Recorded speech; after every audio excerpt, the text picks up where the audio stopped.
الرحيم. الحمد لله رب العالمين، والصلاة والسلام عليك يا صفوة الأنبياء والمرسلين. أما بعد، فأعوذ بالله من الشيطان الرجيم. بسم الله الرحمن الرحيم.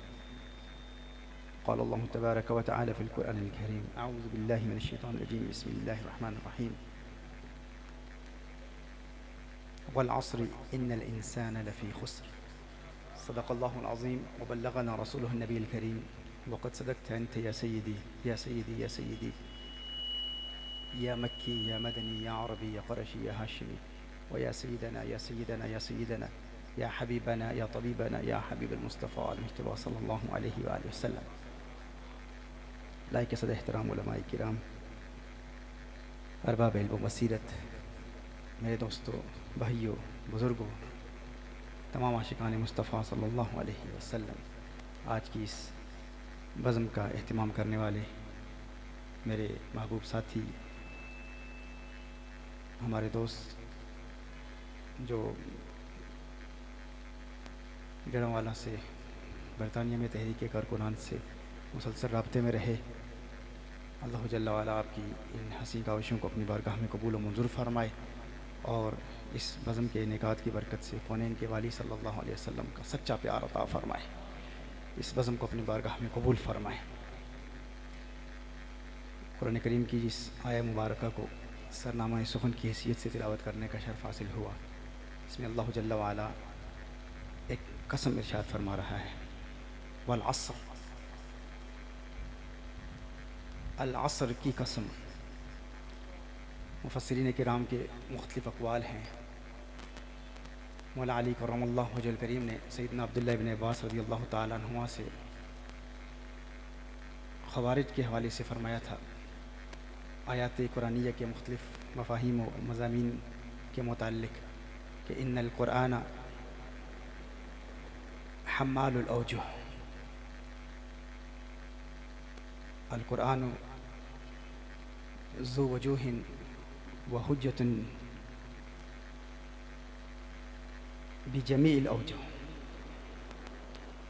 کہ قرآن کریم کے مختلف معنی، متعدد آیات بینات کے معنی ہوتے ہیں.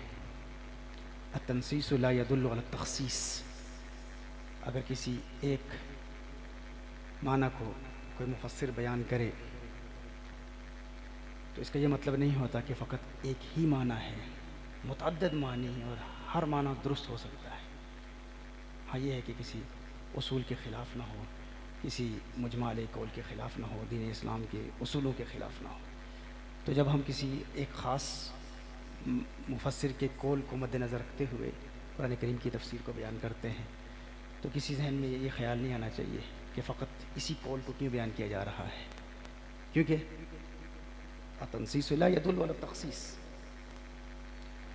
کسی ایک قول کو بیان کر دینا اس کا یہ مطلب نہیں ہے کہ وہی معنی فقط مراد ہے، مختلف معنی مراد ہو سکتے ہیں. العصر کے حوالے سے مفسرین کے مختلف اقوال ہیں. ایک قول یہ ہے کہ اللہ جل وعلا مطلقاً وقت کی قسم یاد فرما رہا ہے، زمانے کی قسم، وقت کی قسم.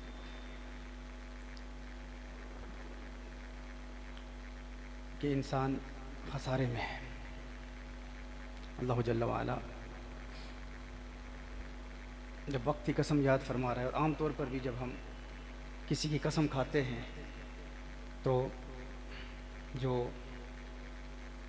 مقسم بہی ہوتا ہے وہ مقسم علیہ کے لیے ثبوت بھی ہوتا ہے، دلیل بھی ہوتا ہے. یعنی کہ اللہ جل وعلا جب قسم ارشاد فرما رہا ہے وقت کی قسم، تو وقت جو ہے یہ مقسم بہی ہے، اور جس چیز کے متعلق قسم یاد فرما رہا ہے وہ مقسم علیہ ہے.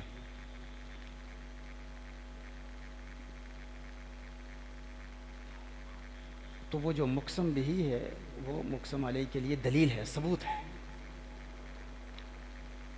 یعنی آپ تمام تاریخ انسانی کے ہر زمانے کا مطالعہ کریں تو یہ بات روز روشن کی طرح واضح ہو جائے گی کہ انسان خسارے میں ہے. نقصان میں ہے۔ ماضی کی بڑی بڑی مقتدر شخصیات، اپنے اپنے ادوار کی بڑی بڑی سیلیبریٹیز، مختلف ادوار کے بڑے بڑے حکمران جنہیں اپنی قوت، طاقت اور عظمت اور رفعت پر بڑا ناز تھا، فرعون، نمرود، قارون، قوم نوح علیہ السلام، آل ثمود، ان تمام کی بربادی اور تباہی اس بات کی دلیل ہے کہ انسان خسارے میں ہے، انسان نقصان میں ہے۔ اللہ وقت کی قسم یاد فرما رہا ہے، وقت کی قسم، کس چیز کے حوالے سے؟ کہ انسان خسارے میں ہے، یعنی وہ وقت خود اس بات کا گواہ ہے، ثبوت ہے، دلیل ہے کہ قرآن کریم کی اس سورہ کی جو آنے والی باقی آیات ہیں، الا الذین آمنوا وعملوا الصالحات وتواصوا بالحق وتواصوا بالصبر، یہ چار صفات جس میں نہ پائی جاتی ہوں، جو اپنی زندگی میں ان چار صفات کا متصف نہ بنے تو وہ خسارے میں ہے۔ جس میں یہ چار صفات پائی جاتی ہیں تو ایمان والا ہے، عمل صالح والا ہے، اور حق کی تاکید کرنے والا ہے، دین کی دعوت دینے والا ہے، دین کا داعی ہے، اور صبر والا ہے۔ جس میں یہ چار صفتیں پائی جاتی ہیں وہی زندگی میں حقیقی کامیابی حاصل کرتا ہے۔ اور ماضی میں جس میں یہ چار صفتیں نہیں پائی جاتی تھی وہ نقصان میں ہے، خسارے میں ہے۔ تو اس کی دلیل یہی وقت ہی ہے، یعنی یہ زمانہ، کتنے بڑے بادشاہ آتے رہے جاتے رہے لیکن یہ وقت وہیں رہا، وقت دیکھتا رہا، وقت گواہی دیتا رہا، زمانہ گواہی دیتا رہا، وقت دیکھ رہا ہے بڑے بڑے بادشاہوں کے عروج کو، زوال کو، وہ آئے، آ کر چلے گئے، وقت مسلسل دیکھ رہا ہے۔ یہ وقت خود ثبوت ہے، دلیل ہے کہ انسان خسارے میں ہے اگر اس میں یہ چار صفتیں نہیں پائی جاتی۔ اور اگر ہم مزید غور کریں تو یہ بات مزید واضح ہوتی ہے کہ انسان اگر خسارے میں ہے، انسان کو مسلسل کسی چیز کا نقصان ہو رہا ہے، مقسم بھی وقت ہے۔ اور اگر ہم غور کریں وہ کون سی چیز ہے جو ہم سے ہمیشہ مسلسل بالتواتر ضائع ہو رہی ہے، ہمارے ہاتھوں سے نکل رہی ہے، وہ کون سی چیز ہے جو ہمیشہ ضائع ہو رہی ہے اور ہم اس کو اپنے ہاتھوں سے نکلتا ہوا ہر وقت دیکھ رہے ہیں؟ وہ کیا ہے؟ وہ وقت ہی ہے۔ وقت رکتا نہیں ہے، ہم سو رہے ہیں، وقت جاری ہے، چل رہا ہے، وقت رک نہیں رہا، ہم جاگ رہے ہیں، وقت جاری ہے، ہم بول رہے ہیں، خاموش ہیں، جو کچھ بھی کر رہے ہیں، وقت مسلسل ہمارے ہاتھوں سے نکل رہا ہے۔ تو العصر مقسم بھی ہے، اللہ وقت کی قسم یاد فرما رہا ہے، اور مقسم بھی کبھی کبھی مقسم علیہ کے لیے ثبوت ہوتا ہے۔ مقسم علیہ کیا ہے؟ کہ انسان نقصان میں ہے، خسارے میں ہے۔ کس حوالے سے خسارے میں ہے؟ اس کی دلیل کیا ہے؟ مقسم بہی ہے کہ دیکھو وقت مسلسل ہاتھوں سے نکل رہا ہے، وقت کے اعتبار سے خسارے میں، وہ وقت ہی ہے جو ہمیشہ ضائع ہو رہا ہے اگر ہم میں یہ چار صفتیں نہ پائی جاتی ہیں۔ اور اسی طرح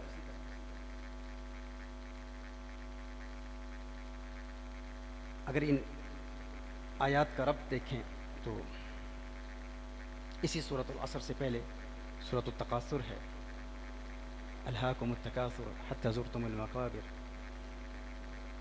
اور پھر سورۃ التکاثر کا جو مرکزی مضمون ہے وہ تکاثر ہے،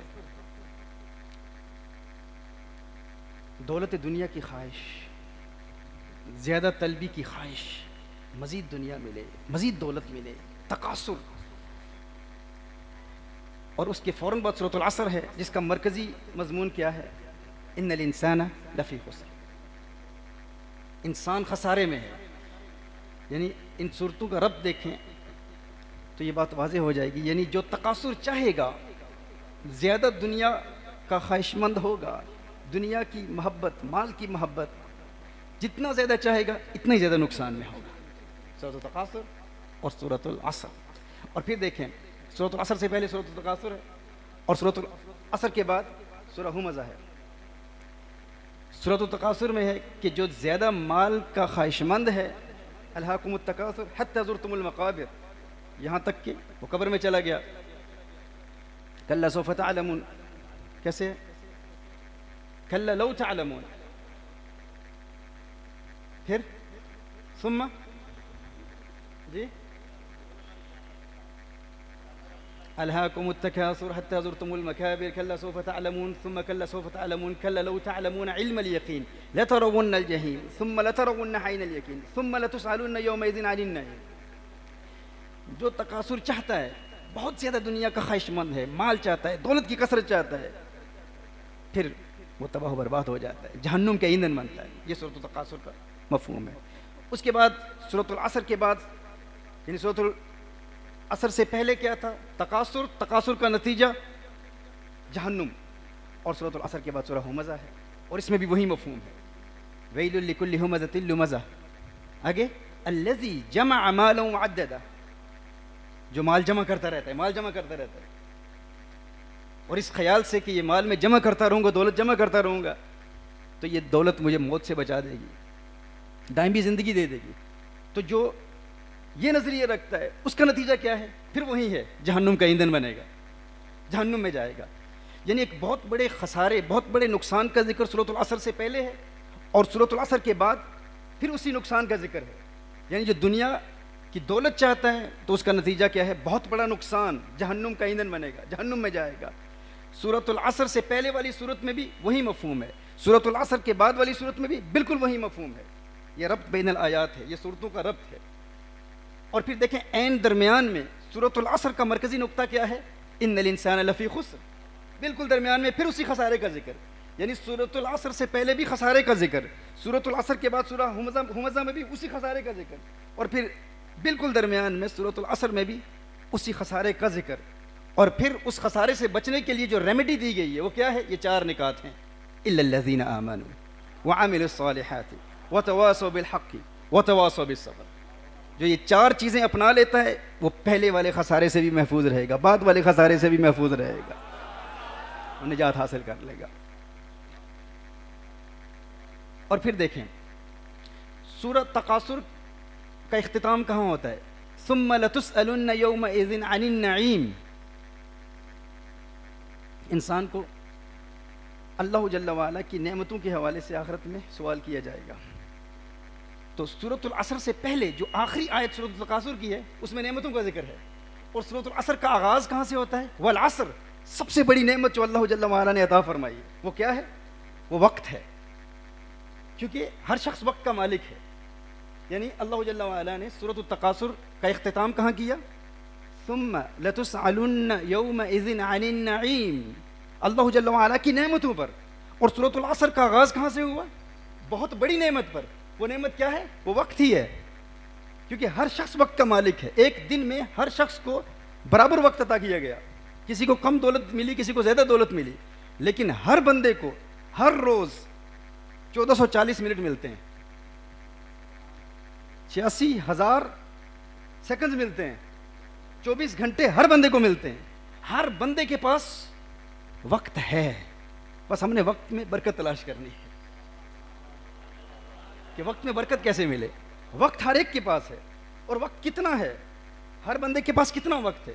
اگر ہم مقارنہ کریں، موازنہ کریں، ایک تو یہ ہے کہ ہر نعمت کے متعلق سوال ہوگا، اور پھر والعصر سے آغاز کیا کہ یہ نعمت تو ہر ایک کے پاس ہے. ہر بندے کو اللہ جل وعلا نے یہ نعمت عطا فرمائی ہے، وہ وقت کی نعمت ہے. ہر بندہ وقت کا مالک ہے، ہر بندے کو اللہ جل وعلا نے وقت عطا فرمایا ہے. اور وقت عطا کتنا فرمایا ہے؟ کتنا وقت ہے؟ اچھا، یہ وقت ہے بھی بہت مختصر، کیونکہ قیامت کے روز ایک دن 50,000 سال کا ہوگا اس دنیا کے دنوں کے مقابلے میں.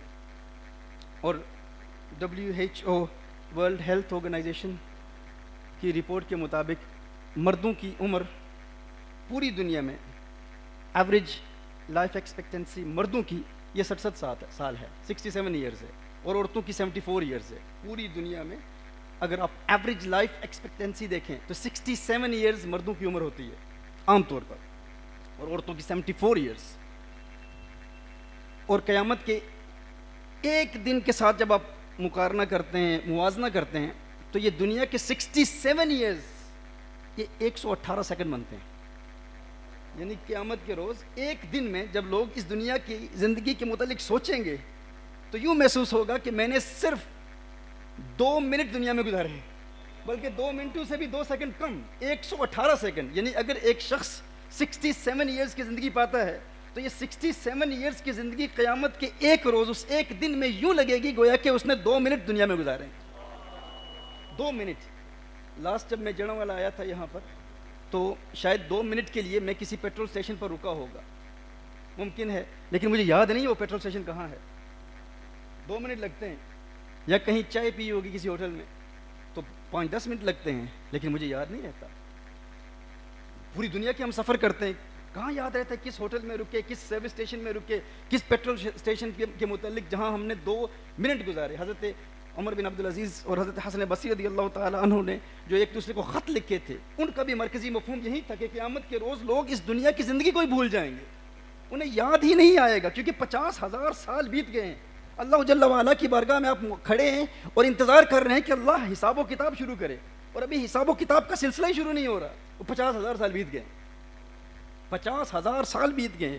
50 سال کوئی آپ سے کہے کہ یہاں کھڑے ہو جائیں ایک جگہ پر، بلکہ 50 سال کیا، 50 مہینے، 50 ہفتے، 50 دن، 50 ڈیز کے لیے آپ کو کوئی کہے کہ یہاں کھڑے ہو جائیں تو کتنا بڑا عذاب ہوگا. ایک جگہ 50,000 سال بیت گئے. اللہ جل وعلا سوال و جواب کا سلسلہ ہی شروع نہیں کر رہا، حساب و کتاب کا سلسلہ ہی شروع نہیں ہو رہا. تو اس وقت انسان اس دنیا کو یاد کرے گا کہ صرف 2 منٹ تھے. سورہ روم میں ہے یوم تقوم الساعہ یقسم المجرمون ما لبثوا غیر ساعہ. قیامت کے روز مجرم قسمیں کھائیں گے کہ ہم نے زندگی میں فقط ایک گھڑی گزاری ہے، ایک گھڑی، ساعہ، ایک لمحہ ہم نے زندگی میں دنیا میں گزارا ہے. یہ زندگی اتنی مختصر ہے، اس قدر مختصر ہے. آپ کو کوئی اس زندگی میں اگر یہ آفر دے کہ ایک دن تم میری فرمانبرداری کرو، میرے ہر حکم پر عمل کرو، مثال کے طور پر کو کہے کہ 5 وقت کی نماز ادا کرنی ہے، حرام نہیں کمانا، بد نگاہی نہیں کرنی، زنا سے بچنا ہے، ہر حرام سے بچنا ہے، ہر گناہ سے بچنا ہے، اللہ جل وعلا کے احکامات پر عمل کرنا ہے، ایک دن کے لیے عمل کرو، اس کے بعد باقی جتنی بھی تمہاری زندگی ہے جو چاہو گے ملے گا. جتنی دولت چاہتے ہو، تم بل گیٹس بننا چاہتے ہو، دنیا کا مالدار ترین شخص بننا چاہتے ہو، تمہیں ملٹی ملینئر بنا دیا جائے گا باقی ساری زندگی میں. صرف ایک دن کے لیے ان احکام پر عمل کرو، ان ممنوعات سے اجتناب کرو، جو چاہو گے ملے گا. جس عورت سے شادی کرنا چاہتے ہو تمہیں اجازت ہوگی، لیکن وہ کہے نہیں، میں پھر بھی رات کی تنہائی میں انٹرنیٹ پر پورنوگرافی دیکھوں گا. وہ کہے ٹھیک ہے، اس ایک دن کے بعد جو کچھ چاہوں گا ملے گا، لیکن پھر بھی میں بدنگاہی کا ارتکاب کروں گا. ٹھیک ہے، تم کہتے ہو کہ میں ملٹی ملینئر یا بلینئر بنا دیا جاؤں گا، لیکن پھر بھی میں اپنی ہمت، اپنی کاوش، اپنی جد و جہد کے ذریعے میں حرام کماؤں گا. تو کتنی بڑی بے وقوفی ہے اس شخص کے لیے. اسے جب یہ آفر دی جا رہی ہے بس ایک دن یہ کام کرنے ہیں، باقی پھر عیاشی کرو، جو کچھ چاہتے ہو تمہیں ملے گا، موجیں کرو، جو چاہتے ہو تمہیں ملے گا، یہ آفر دی جائے، کس قدر اس شخص کی اسٹیوپیڈیٹی ہے، بدبختی ہے کہ وہ پھر بھی کہے کہ نہیں، میں پھر بھی نافرمانی کروں گا. ان کی بات ہے.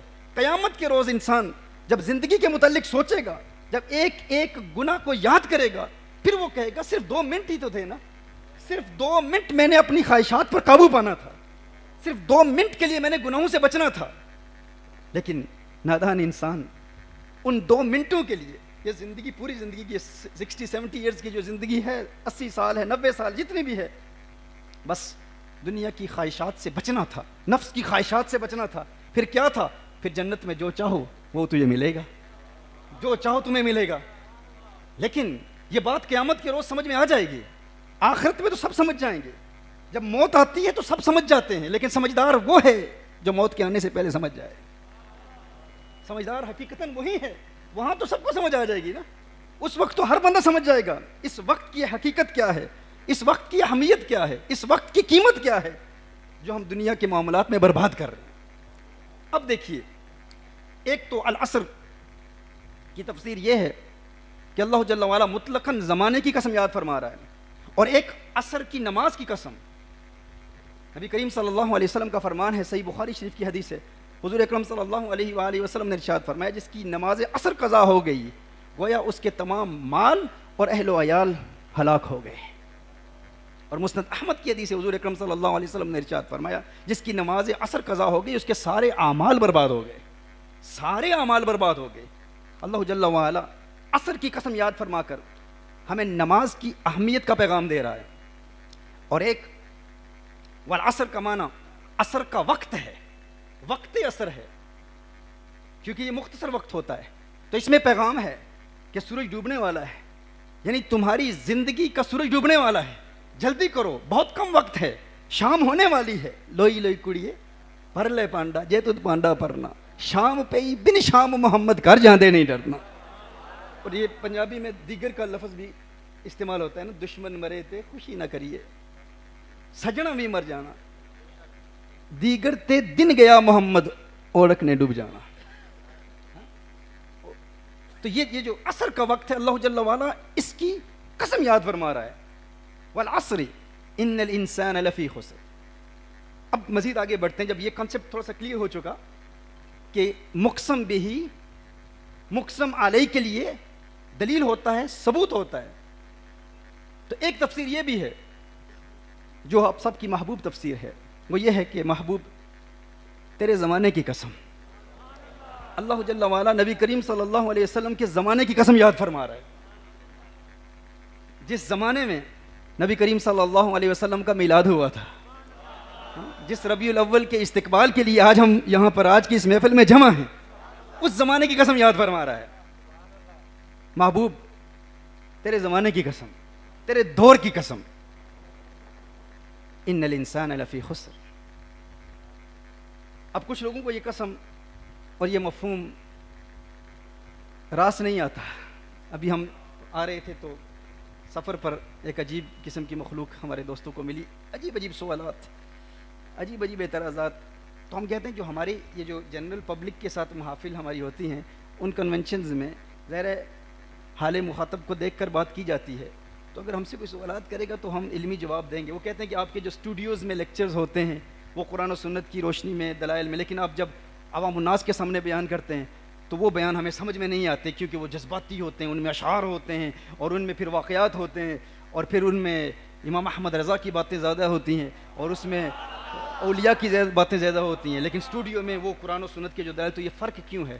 تو ظاہر ہے کہ ہم اپنے مخاطبین کا حال دیکھ کر بات کرتے ہیں کہ یہ تو سارے ماننے والے بیٹھے ہیں, لیکن بڑی عجیب بات ہے وہ چھوٹی چھوٹی ہماری کلپس جس میں ہم کرامات اولیاء بیان کر رہے ہیں, لیکن جو اصول پہلے دے رہے ہیں وہ کاٹ دیا جاتا ہے, چھوٹی چھوٹی کلپس ڈال کے پھر ان پر اعتراضات کرتے ہیں. تو یا تو ہمارے ساتھ بیٹھیں, گفتگو کریں.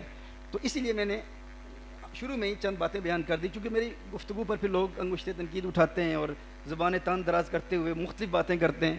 تو ہم حالانکہ اصول پہلے بیان کرتے ہیں کہ اگر میں مراد بیان کر رہا ہوں کہ یہ ایک قول ہے اور یہ بتا دیا کہ التنصیص لا يدل على التخصیص. اب وہ لوگ جو سوشل میڈیا پر مشہور ہو گئے ہیں صرف اور صرف اس بنیاد پر کہ اردو کتابوں سے انہوں نے دین اسلام کے علوم پڑھے ہیں, عربی عبارت بھی پڑھنا نہیں جانتے, لیکن ہماری نوجوان نسل کا بیانیہ انہوں نے بدل دیا ہے صرف اس لیے کیونکہ وہ ان کے بیانات سنتے ہیں. اور وہ لوگ جو سنی گھرانوں میں پیدا ہوئے علماء سے دور ہیں, علماء کے قریب نہیں آتے اور ان لوگوں کی باتوں سے متاثر ہو جاتے ہیں, تو پھر کچھ نہ کچھ ہمیں پھر یہ باتیں عوامی مجموع میں بھی پھر بیان کرنی پڑتی ہیں. تو یہ ان لوگوں کے لیے بھی ہوتی ہیں, حالانکہ انہیں سمجھ کا کچھ نہیں آتا, بہت کم. جب ڈائریکٹلی بات ہوتی ہے پتہ چلتا ہے کہ یہ دین اسلام کی مبادیات کا بھی علم انہوں نے نہیں پڑھا, لیکن یہ چند تفاسیر جو ہیں ان کو پسند نہیں ہیں. تو فوراً اعتراض کرتا ہے وہ شخص کہ یہ کیسے ہوا کہ زمانہ محبوب صلی اللہ علیہ وسلم کی قسم اللہ کیوں یاد فرمائے, یہ کیسے ممکن ہے؟ تو ایک تو اس لیے کیونکہ اس کے لیے ہمارے پاس اور بھی بہت دلائل ہیں. اللہ جل وعلا قرآن کریم میں حضور کے زمان کی بھی قسم یاد فرماتا ہے, مکان کی بھی قسم یاد فرماتا ہے. لا اقسم بهذا البلد وانت حل بهذا البلد. محبوب مجھے شہر مکہ کی قسم ہے. شہر مکہ کی قسم کیوں اللہ یاد فرما رہا ہے؟ کیوں؟ اس لیے کہ وہاں کعبۃ اللہ ہے, اس لیے کہ وہاں حتیم ہے, چائے زمزم ہے, مزاب رحمت ہے, منا ہے, مزدلفہ ہے, میدان عرفات ہے, رکن یمانی ہے, حجر اسود ہے, اس لیے قسم یاد فرما رہا ہے. فرمایا نہیں, وانت حل بهذا البلد. محبوب کیونکہ اس شہر مکہ کو تیری قدم بوسی کی سعادت ملی ہے, تیرے قدموں کو چوما ہے. تو اللہ حضور کے زمانے کی قسم یاد فرما رہا ہے. تو جو زمان کی مکان کی قسم یاد فرما رہا ہے. تو جو مکان کی قسم یاد فرمائے گا وہ حضور کے زمانے کی قسم کیوں نہیں یاد فرمائے گا؟ فرمایا لعمرک، محبوب تیری تمام مدت عمر کی قسم، تیری تمام زندگی کی قسم، زندگی کے ایک ایک لمحے کی قسم. اور یہ جو مقسم بہی ہوتا ہے نا، جس کی قسم کھائی جاتی ہے، اس کا معظم اور محبوب ہونا ضروری ہے. ہاں، المقسم بہی لا ينبغي ان يكون الا باسم معظم فی ذاتہ. مقسم بہی وہ ہوتا ہے جو محبوب ہو اور معظم ہو. اب کچھ نادانوں نے کہا کہ نبی کریم صلی اللہ علیہ وسلم نے زندگی میں گناہ بھی کیے ہیں، خطائیں بھی کی ہیں، علیہ باللہ. حضور اکرم صلی اللہ علیہ وسلم نے علیہ باللہ خطائیں کی ہیں، گناہ کیے، اللہ نے معاف کر دیے. تو میں کہتا ہوں جو رب نبی کریم صلی اللہ علیہ وسلم کی زندگی کے ہر لمحے کی قسم یاد فرما رہا ہے، ہر لمحے کی قسم یاد فرما رہا ہے، اور قسم کے لیے یہ ضروری ہے کہ مقسم بہی محبوب بھی ہو، معظم بھی ہو، قابل تعظیم ہو، محبت کے لائق ہو. تم کہتے ہو کہ اللہ نے حضور اکرم صلی اللہ علیہ وسلم کے گناہوں کو معاف فرما دیا، تو یہ بتاؤ کہ جب اللہ قسم یاد فرما رہا ہے حضور کی زندگی کے ہر لمحے کی، اور قسم کے لیے ضروری یہ ہے کہ جس کی قسم کھائی جائے وہ محبوب ہو، اس سے محبت ہو، تو کیا تم یہ کہنا چاہ رہے ہو کہ اللہ کو حضور کے گناہوں والے لمحوں سے محبت تھی؟ علیہ باللہ. کیونکہ اگر گناہ کیے تو کب کیے؟ اسی زندگی میں کیے نا. تو جب اللہ نے حضور کی زندگی کے ایک ایک لمحے کی قسم یاد فرما دی، اور قاعدہ قسم کا یہ ہے، اصول یہ ہے کہ مقسم بہی کا معظم ہونا ضروری ہے، محبوب ہونا ضروری ہے. تو چلے تھے حضور کو گنہگار ثابت کرنے، خود بخود اللہ جل وعلا کے گستاخ بن گئے، خدا کی گستاخی کر دی. نیت تو یہ تھی کہ کہتے وہ یہ ثابت کرنا چاہ رہے تھے کہ حضور سے گناہ ہوئے ہیں، لیکن اللہ جل وعلا نے یہ نظام ہی ایسا بنایا ہے کہ جو میرے محبوب کی گستاخی کرے گا اس کا توحید سے کوئی تعلق نہیں، وہ اللہ کا گستاخ ہے.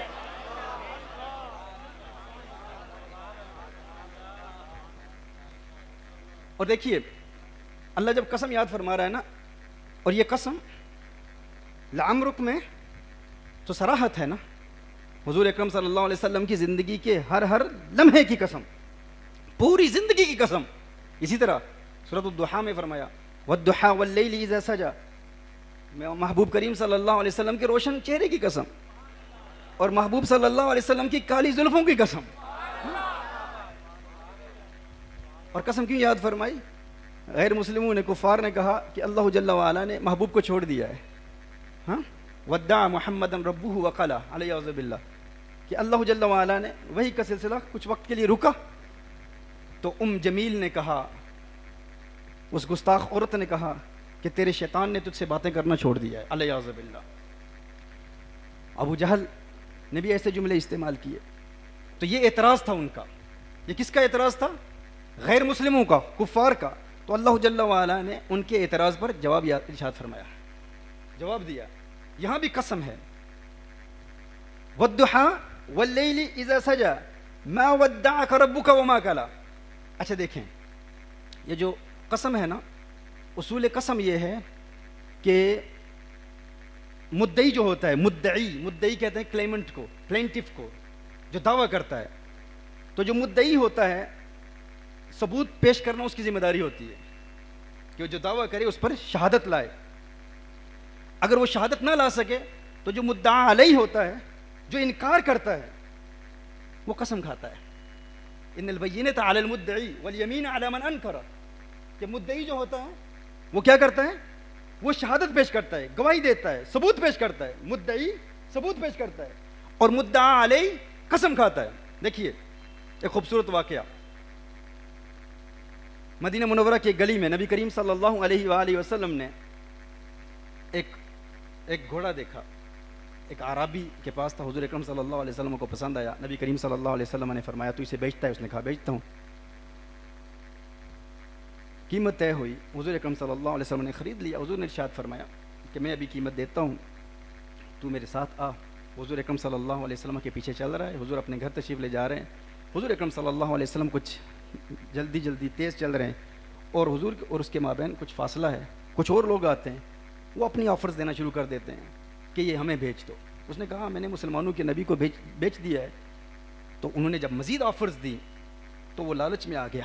اور حضور اکرم صلی اللہ علیہ وسلم کو دور سے پکارتا ہے. وہ کہتا ہے کہ ہے محمد صلی اللہ علیہ وسلم ابھی معاملہ طے کر لو وگرنہ یہ میں ان لوگوں کو بیچ دوں گا. نبی کریم صلی اللہ علیہ وسلم نے ارشاد فرمایا کہ تو نے یہ گھوڑا تو بیچ دیا ہے, میں نے خرید لیا ہے. اس نے کہا نہیں, میں نے نہیں بیچا. حضور کے سامنے جھوٹ بول رہا ہے. حضور نے ارشاد فرمایا کہ میں نے بیچا ہے. اس نے کہا نہیں, آپ نے نہیں بیچا. حضور نے فرمایا میں نے خریدا ہے. اس نے کہا کہ نہیں, میں نے بیچا ہی نہیں ہے. اب اصول شریعت کیا ہے, دین کا شریعت اصول کیا ہے؟ اس نے کہا ایک روایت کی روشنی میں, پہلی جو روایت ہے وہ سنن نبی داؤد اور سنن نسائی کی ہے, اور دوسری روایت میں یہ ہے کہ اس نے یہ سوال کیا کہ شریعت مطہرہ میں, تمہاری شریعت میں, تمہارے دین میں اصول کیا ہے کہ اگر کوئی دعویٰ کرے اور اس کے پاس کوئی شاہد نہ ہو, کوئی گواہ نہ ہو, تو تمہاری شریعت میں اصول کیا ہے؟ اب شریعت کا اصول یہ ہے کہ مدعی پر ضروری ہے کہ وہ گواہ پیش کرے, شہادت پیش کرے, اور مدعا علیہ اگر انکار کر رہا ہے تو وہ قسم کھائے. اس نے کہا کہ آپ گواہ پیش کریں, گواہ ہے آپ کے پاس. تو ظاہر ہے اس وقت نبی کریم صلی اللہ علیہ وسلم کے ساتھ کوئی ایسا صحابی موجود نہیں تھا, کوئی اور بندہ ہی موجود نہیں تھا. تو حضور اکرم صلی اللہ علیہ وسلم کے پاس کوئی شہادت نہیں تھی. اس نے کہا ٹھیک ہے پھر میں قسم کھاتا ہوں. اب وہ پہلے سے جھوٹ بول رہا تھا, اور جھوٹا بندہ اس کے لیے قسم کوئی ایشو ہی نہیں ہے, جھوٹے لوگ قسمیں کھاتے رہتے ہیں. حضور کو بھی علم تھا کہ یہ قسم کھائے گا, جھوٹا شخص. حضرت خزیمہ رضی اللہ تعالیٰ عنہ صحابی رسول وہ وہاں آتے ہیں. انہیں پتہ چلتا ہے کہ یہ معاملہ چل رہا ہے, یہ اختلاف ہے حضور اکرم صلی اللہ علیہ وسلم اور اس اعرابی کے مابین.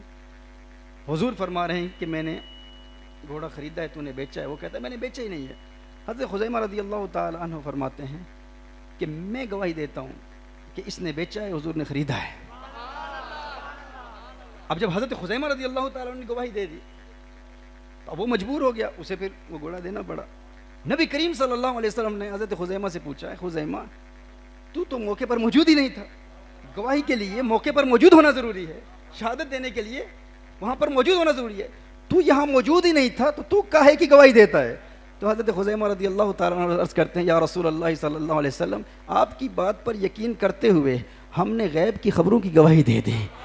ہم نے نہ جنت دیکھی نہ جہنم دیکھی, بس آپ کی بات پر یقین کر لیا. آپ نے فرمایا جنت ہے تو ہم نے کہا ہے, آپ نے فرمایا جہنم ہے تو ہم نے کہا ہے. یا رسول اللہ صلی اللہ علیہ وسلم آپ کی بات پر یقین کرتے ہوئے بن دیکھے ہم نے اللہ کے وجود پر گواہی دے دی. یہ گھوڑے کا سودا کیا ہے؟ نبی کریم صلی اللہ علیہ وسلم کو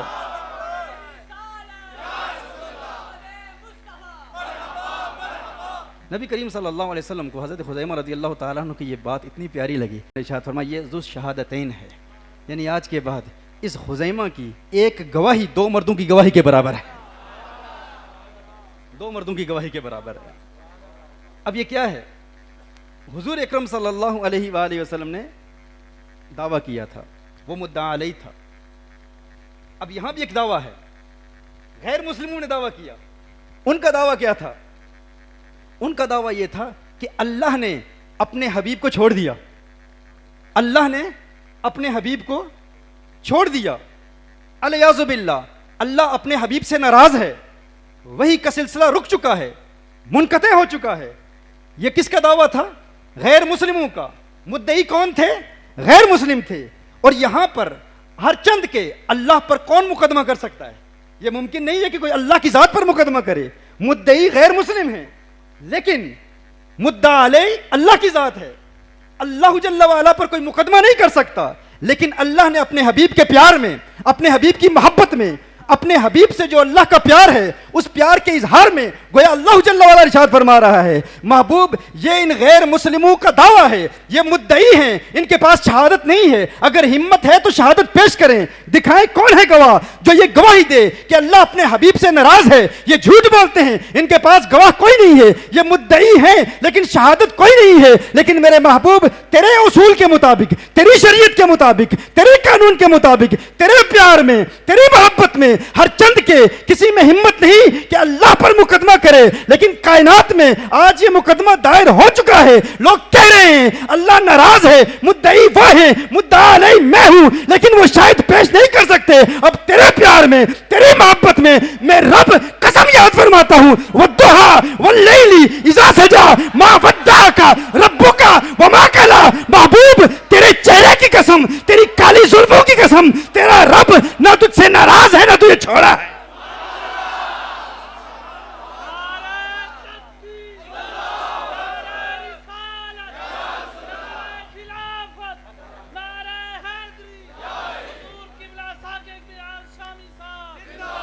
والضحی واللیل اذا سجا. اچھا یہاں ایک اور رب دیکھیں. اب ان بزرگوں کے نورانی چہرے دیکھ کر مزید نکات ذہن میں آ رہے ہیں. میں نے کیا کہا تھا؟ مقسم بہی مقسم علیہ کے لیے دلیل ہوا کرتا ہے، ثبوت ہوا کرتا ہے. جو مقسم بہی ہے نا، وہ مقسم علیہ کے لیے دلیل ہوتا ہے، ثبوت ہوتا ہے. یہاں مقسم بہی کیا ہے؟ والضحی واللیل اذا سجا. یہ مقسم بہی ہے. محبوب تیرے چہرے کی قسم، تیرے روشن چہرے کی قسم، تیری کالی زلفوں کی قسم، تیرے روشن چہرے کی قسم. یہ کیا ہے؟ مقسم بہی ہے. اور مقسم علیہ کیا ہے؟ تیرا رب تجھ سے ناراض نہیں ہے، تیرے رب نے تجھے چھوڑا نہیں ہے. مانا کیا ہوا؟ مقسم بہی مقسم علیہ کے لیے ثبوت ہوا کرتا ہے. ثبوت کیا؟ یعنی محبوب تو اپنے روشن چہرے کو دیکھ، کالی زلفوں کو دیکھ. جس کا چہرہ اتنا خوبصورت ہو اسے کوئی کیسے چھوڑ سکتا ہے؟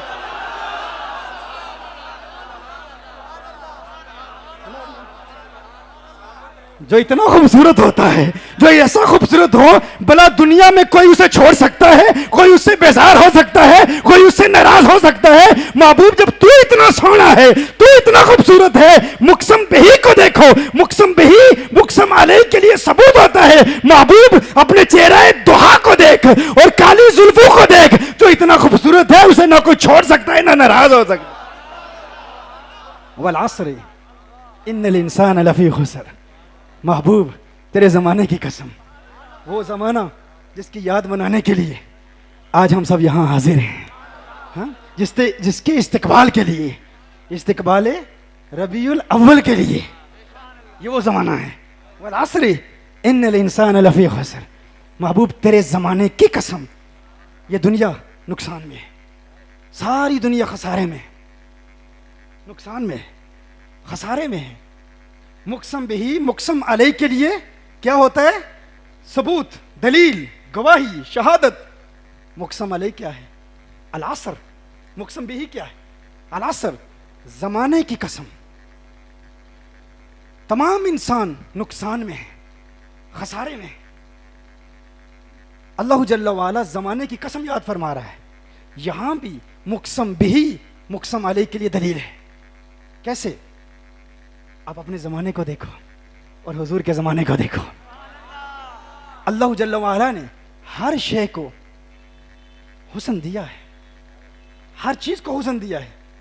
لیکن یہ یاد رکھنا، کامل حسن باقی مخلوقات کو نہیں عطا ہوا. کامل حسن باقی مخلوقات کو عطا نہیں ہوا. آپ اللہ کی کسی مخلوق کو بھی دیکھ لیں، آپ پھولوں کو دیکھ لیں. پھولوں کو اللہ نے لطافت دی ہے، رنگ دیا ہے، خوشبو دی ہے. پھول کہیں گے نا ہمیں نزاکت ملی، لطافت ملی، تازگی ملی، حسن ملا، رنگ ملا، لیکن ہم روشنی سے محروم ہیں. پھولوں کو نور نہیں ملا. کسی کمرے میں پھول رکھ دے نا تو وہ کمرہ خوشبودار ہو جائے گا، لیکن تاریک کمرے میں پھول رکھیں تو وہ روشن نہیں ہوگا. تو گویا کہ پھول بھی اعتراف کریں گے کہ ہمیں حسن تو ملا لیکن تمام حسن نہیں ملا، ہر حسن ہمیں نہیں ملا. پھول یہ کہیں گے کہ ہم بھی محروم ہیں، اس اعتبار سے ہم بھی خسارے والے ہیں. یہ خسارہ ہم میں بھی ہے، یہ نقص ہم میں بھی ہے کہ ہمیں نور نہیں ملا، روشنی نہیں ملی. چاند کو خوشبو نہیں ملی، ہاں چاند خوشبو سے محروم. اسی طرح بلبل کو دیکھو، بلبل کہے گی کہ میری آواز سحر انگیز ہے، میری آواز میں جادو ہے، اللہ نے مجھے قوت پرواز بھی دی ہے لیکن میرے پنجے کمزور ہیں. ہاں ادھر شیر کہے گا کہ میرے پنجوں میں بڑی قوت ہے، بڑی طاقت ہے، بہت بہادر ہے. شیر بادشاہ ہے جنگل کا، سارے جانور ڈرتے ہیں لیکن مجھے قوت پرواز نہیں ملی، مجھے خوبصورت آواز نہیں ملی. کوئل کہے گی کہ مجھے قوت پرواز بھی ملی خوبصورت آواز بھی ملی لیکن رنگ کالا ہے، رنگ کالا ہے، رنگ سیاہ ہے. یعنی ہر چیز کو حسن ملا لیکن جو ایک حسن ایک کو ملا وہ دوسرے کو نہیں ملا. اللہ جل وعلا ارشاد فرما رہا ہے اگر حسن کی ہر ادا کو کسی ایک ذات میں جمع ہوتا ہوا دیکھنا چاہتے ہو، کسی ایک شخصیت میں سارے حسن کو دیکھنا چاہتے ہو تو یاد رکھو ان الانسان لفی خسر. یاد رکھو تمہیں اپنے زمانے میں ایسا حسین کوئی نظر نہیں آئے گا. تمہارے زمانے میں تم نقص میں ہو، تم خسران میں ہو، تم خسارے والوں میں ہو. اگر دیکھنا چاہتے ہو تو میرے مقسم بہی کو دیکھو، والعصری ان الانسان لفی خسر. میں محبوب کے زمانے کی قسم اس لیے یاد فرما رہا ہوں کہ تمہیں اپنے زمانے میں ایسا کوئی حسین نہیں ملے گا جس میں سارے حسن جمع ہیں. اگر سارے حسن کو مجتمع کسی ایک ذات میں دیکھنا چاہتے ہو تو 1400 سال پہلے مدینے کی گلیوں میں دیکھ لو، محمد عربی میں دیکھ لو.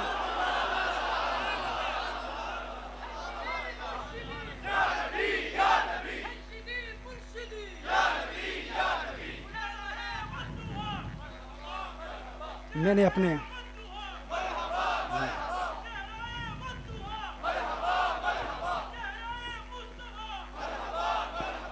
نے اپنے محبوب کو سارے حسن عطا فرمائے، ہر حسن عطا فرما دیا.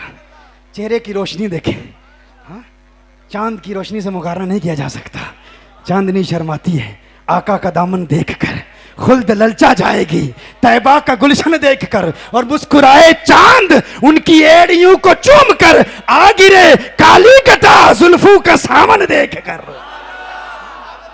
چاند ان کے حسن کا مقابلہ نہیں کر سکتا. اور ان کی خوشبو کیسے ہے؟ ہاں کوئی پھول ان کی خوشبو کا مقابلہ نہیں کر سکتا. کوئی پھول ان کی خوشبو کا مقابلہ نہیں کر سکتا. پھولوں کی خوشبو کو دیکھ لیں، وہ گل ہیں لبہائے نازک ان کے، ہزاروں جھڑتے ہیں پھول جن سے. گلاب گلشن میں دیکھے بلبل، یہ دیکھ گلشن گلاب میں ہے، یہ دیکھ گلشن گلاب میں ہے. یہ میرے آقا صلی اللہ علیہ وسلم کی خوشبو ہے، میرے آقا صلی اللہ علیہ وسلم.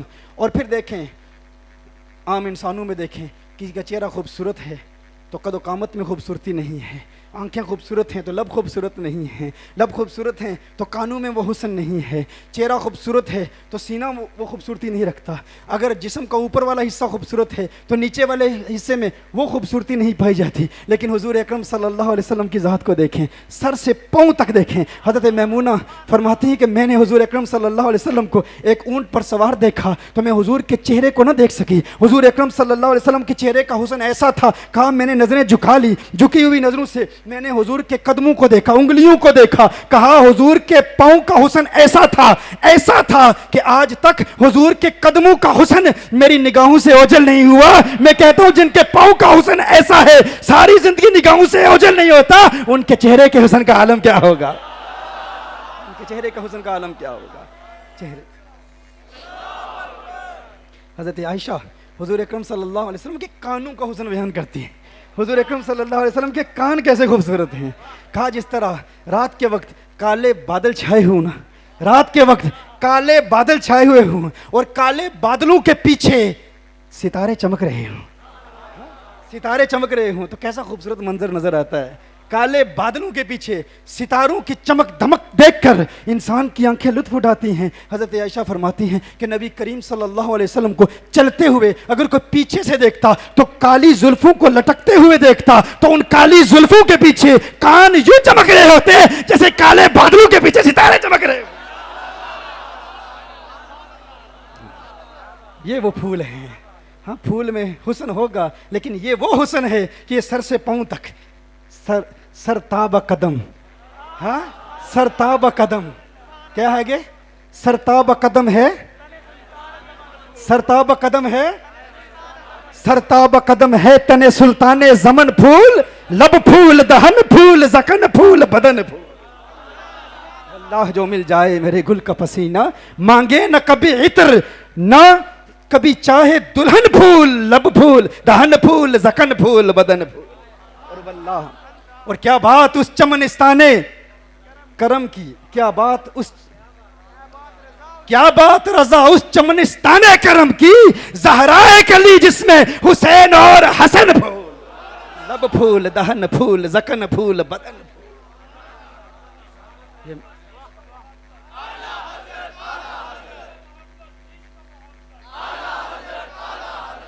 یہ حضور اکرم صلی اللہ علیہ وسلم کا حسن ہے. ہاں تو اللہ جل وعلا محبوب کے زمانے کی قسم یاد فرما رہا ہے کہ تمہارا زمانہ نقصان میں ہے، جس دور میں تم ہو نا یہ نقصان میں ہے. اس میں عیب ہے کہ اس میں حسن کامل نظر نہیں آتا. مجھے محبوب کے زمانے کی قسم مدینہ منورہ میں حسن مصطفیٰ میں تمہیں کامل و مکمل حسن نظر آئے گا، اور وہیں وہ حسن ہے جسے دیکھ کر اللہ یاد آ جاتا ہے، اللہ جل وعلا کا قرب ملتا ہے. کیونکہ دیکھیے اللہ جل وعلا کی طلب، اب یہ چند سوال میرے ذہن میں جو کچھ نوجوانوں نے کیے ہیں، انہی سوالوں کے جواب تاکہ وہ بھی ساتھ آپ کو ملتے رہیں، آپ کی قلبی تسلی و تشفی ہو جائے، اور کچھ محبت کی باتیں ساتھ ملا کے آپ کی بارگاہ میں پیش کر رہا ہوں. دیکھیں اللہ جل وعلا نے اپنی محبت ہر انسان کے دل میں رکھی ہے. غیر مسلم بھی اللہ جل وعلا کو تلاش کر رہے ہیں، اس تلاش میں نے ٹھوکریں کھائی، غلطیاں کی، کوئی بتوں کے پجاری بن گئے، کسی نے چرچ بنا لیا، کسی نے سینگاگ بنا لیا، کسی نے مندر بنا لیا. لیکن یہ تلاش تو ہے نا، ہر ایک کے دل میں یہ خواہش ہے کہ وہ اللہ کو دیکھے، اللہ کا قرب حاصل کرے. اس تلاش میں، اس طلب میں بڑے بڑوں نے ٹھوکریں کھائی ہیں، بڑی بڑی غلطیاں کی ہیں، لیکن یہ طلب ہر بندے میں موجود ہے. اسی لیے ماضی میں جب بھی کوئی نبی نبوت کا دعویٰ کرتا تو امتی کہتے کہ ہم اللہ کو اس وقت مانیں گے جب اللہ کو دیکھ لیں گے. ہاں موسیٰ علیہ السلام کی قوم نے کہا تھا نا، وَإِذْ قُلْتُمْ يَا مُوسَىٰ لَن نُؤْمِنَ لَكَ حَتَّىٰ نَرَى اللَّهَ جَهْرَةً، کہ ہے موسیٰ اس وقت تک ہم اس رب کو مانیں گے نہیں جب تک اسے دیکھ نہیں لیتے جیسے تو نے دیکھا ہے. اگر اللہ ہے تو ہمیں دکھا. لیکن آپ دیکھیں حدیث کی تمام کتابوں کا مطالعہ کر لیں، اہل علم حضرات یہاں موجود ہیں. مجھے نہیں پتا شاید کوئی ایسی روایات ہوں، لیکن کیا بات ہے کہ آج دن تک صحابہ کرام علیہم رضوان میں کسی ایک صحابی کا قول ایسا آپ کو نہیں ملے گا جب کسی صحابی نے حضور کو دیکھنے کے بعد یہ کہا ہو یا رسول اللہ صلی اللہ علیہ وسلم اگر اللہ ہے تو ہمیں دکھاؤ.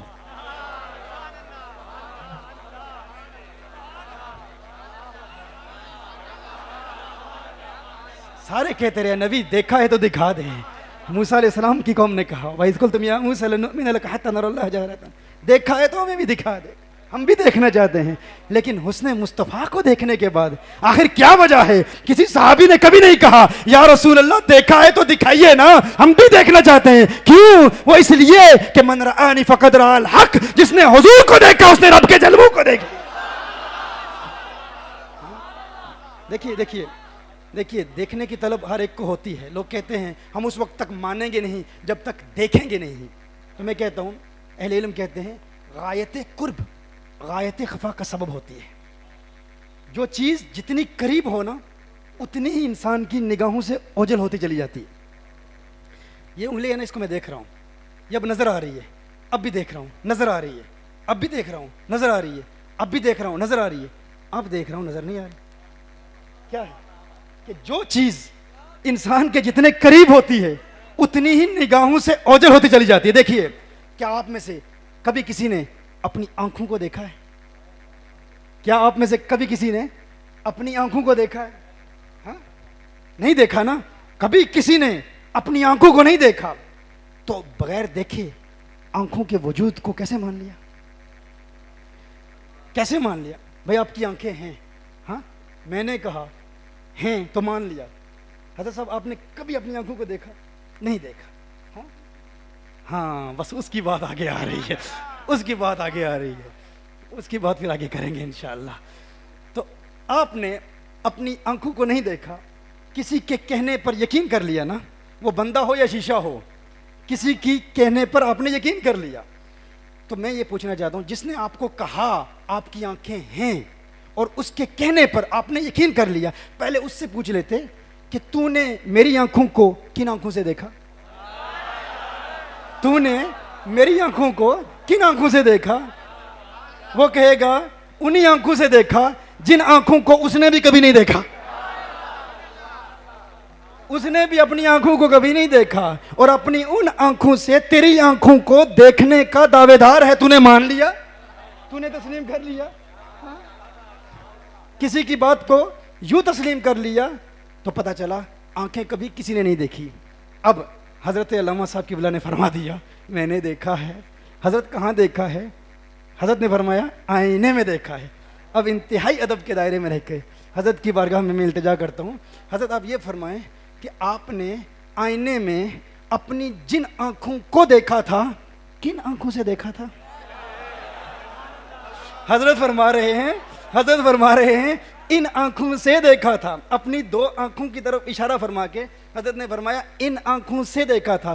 میں حضرت کی بارگاہ میں التجا کر رہا ہوں، حضرت آپ یہ فرمائیں اگر ان آنکھوں سے دیکھا تھا تو بتائیے وہ جو آئینے میں تھا وہ کیا تھا؟ اگر یہ آنکھیں یہاں تھی تو وہاں کیا دیکھا تھا؟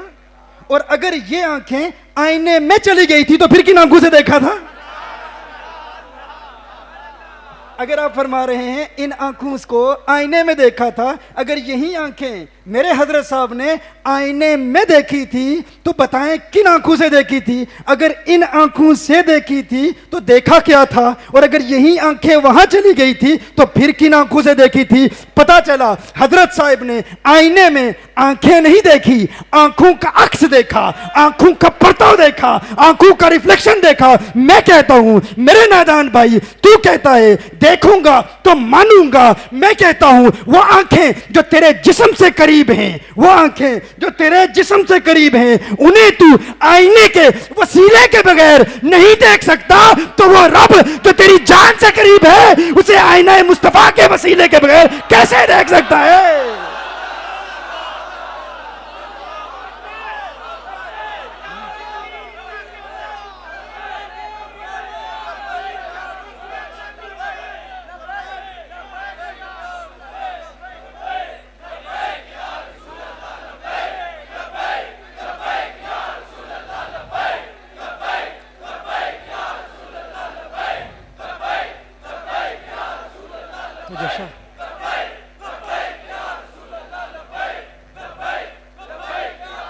لبیک لبیک یا رسول اللہ صلی اللہ علیہ وسلم. تو اللہ کو دیکھنے کے لیے حضور اکرم صلی اللہ علیہ وسلم کے وسیلے کا احتیاج ہے. ہاں تو یہ ہے کہ حضور اکرم صلی اللہ علیہ وسلم کی ذات پر نقص تلاش کرنے والے. اب پورے سفر میں ہمارے ایک بھائی تھے، ان کو اتنا سر درد، وہ کہتے ہیں یار ہم مان لیتے ہیں، یہ لوگ مانتے کیوں نہیں؟ اتنے دلائل دیتے ہیں ہم، عقلی دلائل بھی دیتے ہیں، نقلی دلائل بھی، اصول قرآن سے منقول عبارات ہم پیش کرتے ہیں اور احادیث صحیحہ سے ثابت کرتے ہیں، تو یہ لوگ مانتے کیوں نہیں؟ یہ کیوں نہیں مانتے؟ کیونکہ انہیں ایسے شیوخ اور ایسے بزرگوں کی بارگاہ میں شرف تلمذ حاصل کرنے کی سعادت حاصل نہیں ہوئی، اس لیے وہ محروم ہیں بزرگوں سے. کیونکہ جب اہل علم اور اہل تصوف کے پاس آپ بیٹھو گے تو آپ کے دل کے بند دروازے کھلیں گے، پھر سب کچھ نظر آئے گا. کیونکہ دیکھیں، دیکھنے کے لیے جب نظریں بدلتی ہیں نا، یہ دیکھنا پڑتا ہے کہ دیکھنے والا کون ہے، یہ دیکھنا پڑتا ہے کہ دیکھنے والا کون ہے. نظریں بدلیں گی تو نظارہ بدل جائے گا. ہاں، اور ایک نظر محبت کی ہوتی ہے، ایک نظر عداوت کی ہوتی ہے، ایک نظر محبت کی ہوتی ہے. اور محبت کی نظر سے جو منظر آپ دیکھتے ہیں وہ منظر مختلف ہوتا ہے، عداوت کی نظر سے دیکھتے ہیں تو منظر مختلف ہوتا ہے. نظریں بدلیں گی تو نظارے بدل جاتے ہیں. اچھا، اسی طرح پستی کی نظر اور ہے، بلندی کی نظر اور ہے. پستی کی نظر اور ہے، بلندی کی نظر. دیکھیے، کسی کنویں میں کوئی شخص بیٹھا ہو اور آپ اس سے کہیں، آپ کنویں کے اوپر بیٹھے ہیں، آپ اس سے کہیں آسمان کو دیکھ، بتا آسمان کتنا بڑا ہے. وہ کہے گا آسمان میں بھی دیکھ رہا ہوں، میری بھی 2 نظریں ہیں، 2 آنکھیں ہیں، تیری بھی 2 آنکھیں ہیں، آسمان تو اس کنویں کے ڈھکن کے برابر ہے. وہ کہے گا آسمان اس کنویں کے ڈھکن کے برابر ہے. ہاں، آپ کہیں گے نہیں، آسمان کنویں کے ڈھکن کے برابر نہیں ہے، آسمان تو بہت بڑا ہے، جدھر دیکھو آسمان ہی آسمان نظر آ رہا ہے.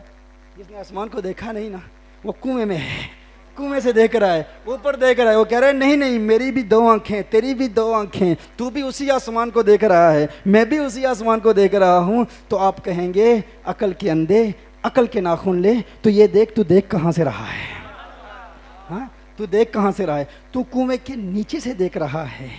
ہاں، تو جو پستی سے کسی بلندی کو دیکھے اس کا نظارہ اور ہوتا ہے، اور جو بلندی سے آسمان کو دیکھے اس کا نظارہ اور ہوتا ہے. جو پستی میں بیٹھ کے آسمان کو دیکھ رہا ہے، اس عقل کے ڈھکن کو آسمان بھی کنویں کے ڈھکن کی طرح ہی نظر آ رہا ہے، کیونکہ اس کے عقل پر ڈھکن ہے، اس کے عقل پر ڈھکن ہے، عقل پر پردے پڑ چکے ہیں۔ یہ جملہ ابھی ذہن میں آیا ہے۔ اس عقل کے اندھے کو کہو کہ تو چونکہ پستی میں ہے، تجھے آسمان کنویں کے ڈھکن کی طرح نظر آ رہا ہے، ذرا بلندی پر آ کر دیکھ، تجھے ہر طرف آسمان ہی آسمان نظر آئے گا۔ میں کہتا ہوں کہ بد عقیدگی کی پستی سے جو آسمان کو دیکھے گا اسے کنویں کا ڈھکن نظر آئے گا، اور عقیدت کی رفعت سے جو آسمان کو دیکھے گا اسے ہر طرف آسمان نظر آئے گا۔ اسی طرح گمراہی اور بد عقیدگی کی پستی سے جو شان مصطفیٰ کو دیکھنے کی کوشش کرے گا وہ شان مصطفیٰ کو سمجھ نہیں پائے گا، اور اگر عقیدت، ادب اور احترام اور عشق کی بلندی اور رفعت سے جو آقا کے حسن کو دیکھے گا اسے ہر طرف رحمت للعالمین کے جلوے نظر آئیں گے، اسے ہر طرف کونین کے والی کے جلوے نظر آئیں گے۔ نظریں بدلتی ہیں تو نظارے بدل جاتے ہیں۔ اب دیکھیں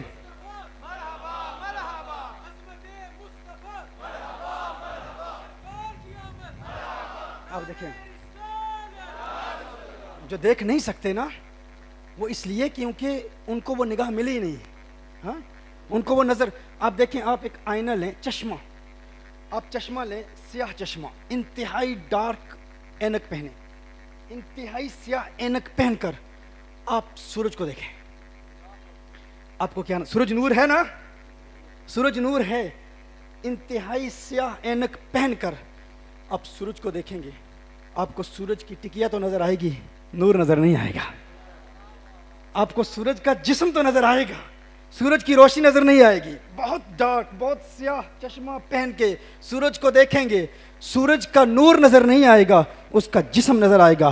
پتہ چلا یہ کالا رنگ، یہ سیاہ رنگ، یہ بھی عجیب ہوتا ہے، یہ نظارے کو بدل دیا کرتا ہے۔ ہاں یہ جو بد عقیدگی کا چشمہ پہن کر، جو گمراہی کا سیاہ چشمہ پہن کر نور مصطفیٰ کو دیکھتا ہے، وہ کہتا ہے بشر ہیں، بشر ہیں، بشر ہیں۔ ہم کہتے ہیں بد عقیدگی کے سیاہ چشمے کو اتار کے دیکھ، تجھے نور مصطفیٰ کے جلوے نظر آئیں گے۔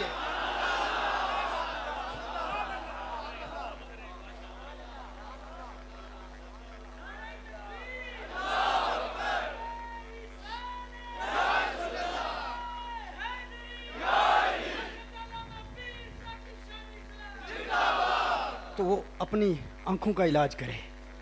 دیکھیں یہ جو الو ہے نا، الو، اسے نور نظر نہیں آتا، چمگادر کو بھی نور نظر نہیں آتا، روشنی نظر نہیں آتی۔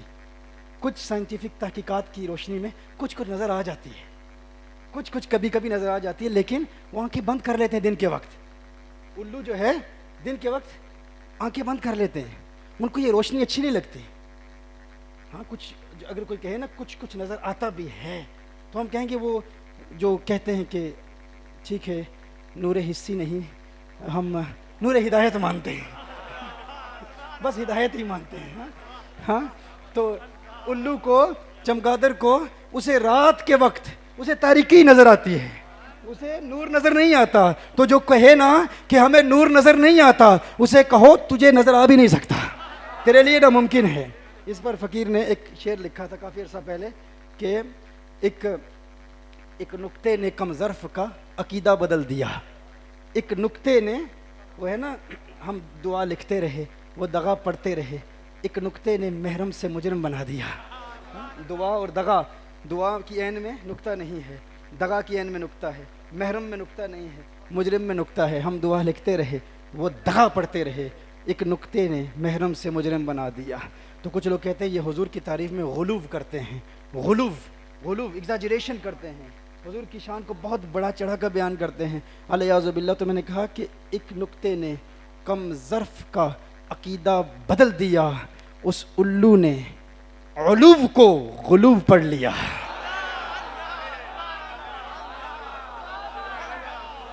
وہ ایک نکتہ اپنی طرف سے ڈال دیا اس نے، ایک نکتہ، ایک الو نے علو کو غلو پڑھ لیا، الو نے علو کو غلو پڑھ لیا۔ اصل مسئلہ یہ ہے۔ تو جو پستی سے دیکھے گا اس کا نظارہ اور ہوگا، جو بلندی سے دیکھے گا اس کا نظارہ اور ہوگا۔ اللہ جل وعلا ہمیں صحیح عقیدہ عطا فرمائے، سچا عقیدہ عطا فرمائے، عقائد میں پختگی عطا فرمائے۔ حضور اکرم صلی اللہ علیہ وسلم کا سچا پیار عطا فرمائے، سچی محبت عطا فرمائے۔ حضور اکرم صلی اللہ علیہ وسلم کی بارگاہ میں درود و سلام کے گجرے نچھاور کرتے رہا کریں۔ حضور کا اگر پیار چاہیے تو اپنی زبانوں کو ہر وقت حضور اکرم صلی اللہ علیہ وسلم پر درود پڑھنے میں مصروف رکھیں، انشاءاللہ دل کی دنیا آباد ہوگی۔ کچھ لوگوں نے کہا کہ یہ پڑھنے سے کیا فائدہ ہوتا ہے؟ الحمدللہ ہم تزکیہ نفس کے مراحل طے کرنے کی کوشش کرتے ہیں۔ ہمارے برطانیہ میں، امریکہ میں، دنیا بھر میں جہاں فحاشی اور عریانی عام ہے، الحمدللہ وہ نوجوان جو کل پبوں اور کلبوں میں تھے آج مسجدوں کی زینت بنے ہوئے ہیں۔ کرسچنز، یہودی، عیسائی جو غیر مسلم گھرانوں میں پیدا ہوئے تھے، آج نماز میں جب سجدہ کرتے ہیں تو ان کی آنکھوں سے اشکوں کی برسات جاری ہوتی ہے۔ کیسی خوشی محسوس ہوتی ہے ہمیں کہ جس کا نام پہلے جیکسن تھا، آج اس کا نام احمد رضا ہے۔ اعلیٰ حضرت کے نام پر ان کے نام ہیں، ہمارے اکابرین کے نام پہ آج کوئی سگے خواجہ ہے، کوئی سگے بابا ہے، کوئی غوث اعظم کا عبد کہلاتا ہے، کوئی خواجہ غریب نواز کا عبد کہلاتا ہے۔ ماں باپ نے تو غیر مسلموں والے نام رکھے تھے، لیکن انہیں یہ مقام ملا تو ظاہر ہے محنت ہو رہی ہے۔ وہ تزکیہ نفس کے دل کے گناہوں کے ساتھ دروازے بند کرنے پر محنت کر رہے ہیں، اور ہمارے تحریک کنز الہدیٰ کے کارکنان پوری دنیا میں، یہاں پاکستان میں ہمارے احبہ الحمدللہ اس میں محنت کر رہے ہیں۔ لیکن اس کے ساتھ ساتھ یہ بھی ضروری ہے کہ صرف لوگوں کی یہ بات نہ مانیں کہ یہ جو کہتے ہیں کہ صرف اور صرف ایفٹ ہے، یہ جو کلام ہے اس میں تاثیر نہیں ہے۔ یہ فلسفے میں ہم پڑھتے ہیں نا کہ 4 شکلیں، ایک شکل خارجی ہوتی ہے، ایک شکل ذہنی ہوتی ہے، ایک شکل لفظی ہوتی ہے، شکل ذہنی، شکل لفظی، شکل کتابی۔ وہ حضرت ابو بکر شبلی علیہ رحمہ ایک بیان فرما رہے تھے، اس میں اللہ جل وعلا کے اس میں ذات کی تاثیر پر گفتگو فرما رہے تھے کہ اس میں ذات میں بڑی قوت ہے، یہ دل کی دنیا بدل دیتا ہے۔ تو ابو علی سینہ مجلس میں بیٹھا ہے، وہ کہتا ہے کہ ہم نے ابھی اللہ جل وعلا کے وجود کو مانا ہے، اس میں ذات، اللہ کی ذات جو ہے وہ مؤثر ہے، لیکن اللہ کے نام میں تاثیر ہم نہیں مانتے۔ اللہ کی ذات مؤثر حقیقی ہے، تو لیکن اللہ کے نام میں کیسی تاثیر پیدا ہوگی کہ وہ دل کی دنیا بدل دے گا؟ تو ابو بکر شبلی علیہ رحمہ نے ارشاد فرمایا، تو گدھا ہے، اب گدھوں کو کون سمجھائے؟ بزرگوں کا دعوت اور تبلیغ کا انداز بھی جدا ہوتا ہے۔ فرمایا تو گدھا ہے، اب گدھوں کو کون سمجھائے؟ تو وہ غصے میں آ گیا، مجھے گدھا ہی کہہ دیا۔ اپنے دور کا فلسفی ابو علی سینہ جلال میں آ گیا، آپ نے اتنے بڑے بزرگ ہیں، آپ نے مجھے اتنے بھرے مجمع میں گدھا کہہ دیا۔ تو آپ نے فرمایا میں ایک سبق سکھانا چاہتا تھا۔ وہ سبق کیا ہے؟ جس طرح میں نے کہا کہ فلسفیوں کو اعتراض کس بات پر ہوگا؟ 4 شکلیں ہوتی ہیں، شکل خارجی ہے، شکل خارجی یہ ہے کہ وہ چیز حقیقتاً مؤثر ہو۔ شکل ذہنی یہ ہے، مثال کے طور پر ہم آگ کہتے ہیں، آگ، یہ آگ کی شکل ذہنی ہے، آگ کی شکل ہمارے ذہن میں ہے۔ تو فلسفی کہیں گے کہ آگ کا کہنا آپ کے ذہن کو، دماغ کو نہیں جلاتا، کیونکہ شکل ذہنی مؤثر نہیں ہوتی۔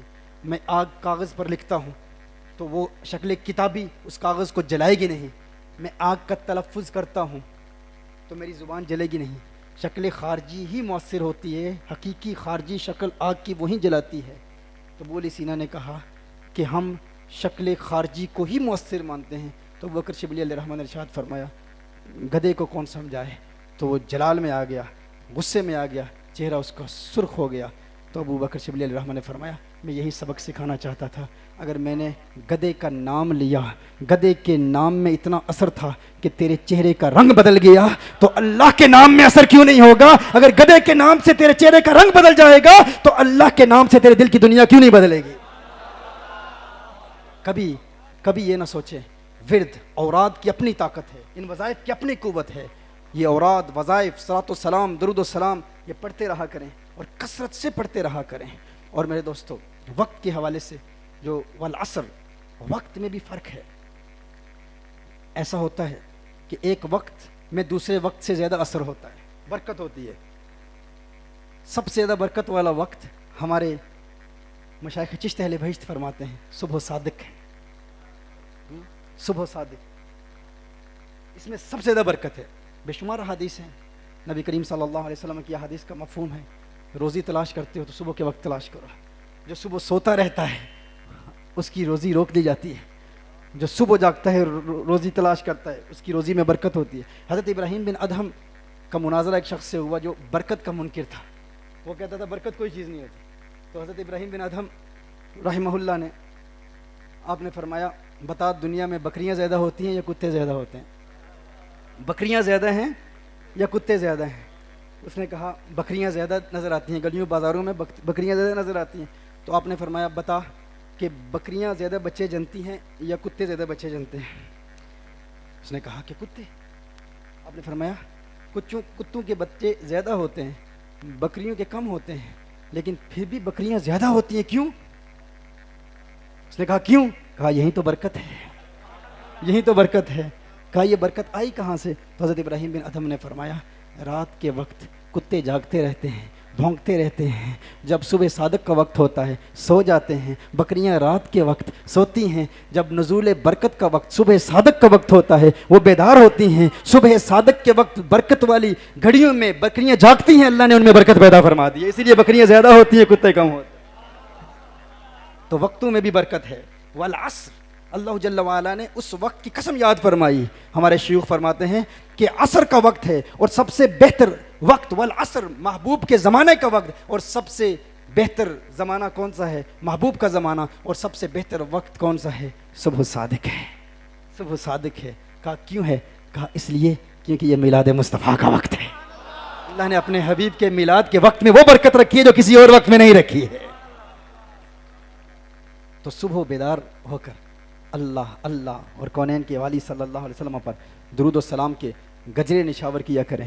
اور یہ سورۃ العصر، اس کو ہمارے علماء نے پورے قرآن کا انڈیکس کہا ہے. امام شافعی تو فرماتے ہیں کہ لو تدبر الناس هذه السورہ لکفت الناس، کہ اگر اس صورت پر لوگ تدبر کریں، غور کریں، تو انسانوں کی ہدایت کے لیے ایک صورت کافی ہے. اور امام شافعی رحمۃ اللہ تعالی علیہ کا ایک دوسرا قول ہے کہ لم ينزل من القرآن سواها، اگر اللہ جل وعلا نے اس صورت کے علاوہ کسی صورت کو نازل نہ کیا ہوتا لکفت الناس، تو یہی صورت، ایک صورت ان تمام انسانیت کی ہدایت کے لیے کافی ہوتی، یہ ایک صورت. اور صحابہ کرام علیہم رضوان، امام رازی نے فرمایا ہے کہ جب ایک دوسرے سے ملتے اور مل کر جب جدا ہوتے تو یہ صورت پڑھتے ہیں، سورۃ العصر. ایک صحابی دوسری صحابی کو سناتا. تو جب بھی اپنی محفل ہو تو محفل میں جب آپ منتشر ہوں تو منتشر ہونے سے پہلے سورۃ العصر کو ایک مرتبہ ضرور پڑھ لیا کریں، سورۃ العصر کو ایک مرتبہ. اور سورۃ العصر کے پڑھنے سے انسان کی زندگی میں برکت پیدا ہوتی ہے. یہ ایک صورت ہے، اس میں مفسرین کے نزدیک تمام قرآن کا خلاصہ ہے، تمام قرآن کا خلاصہ ہے. اور یہ موٹیویشنل صورت بھی ہے، یہ آپ کو بہترین بزنس مین بنائے گی، بہترین. یعنی والعصر کے تحت جو میرے لیکچرز آپ یوٹیوب پر یا دیگر سوشل میڈیا کے نیٹ ورکس پر آپ دیکھ سکتے ہیں کہ والعصر کے تحت ہم نے ٹائم مینجمنٹ پر کلام کیا ہے. ان الانسان لفی خسر، کہ فیلئر کے ذریعے انسان کامیابی کیسے حاصل کرتا ہے. فیلئر کا اپوزٹ مفہوم مخالف کیا ہے؟ جتن ہر کوئی کھیڈے تو ہارن کھیڑ فقیرہ، جتن دا مل کوڈی پیندا تے ہارن دا مل ہیرا. ہاں، تو یہ ناکامی انسان کو کامیابی کی منازل کیسے طے کراتی ہے.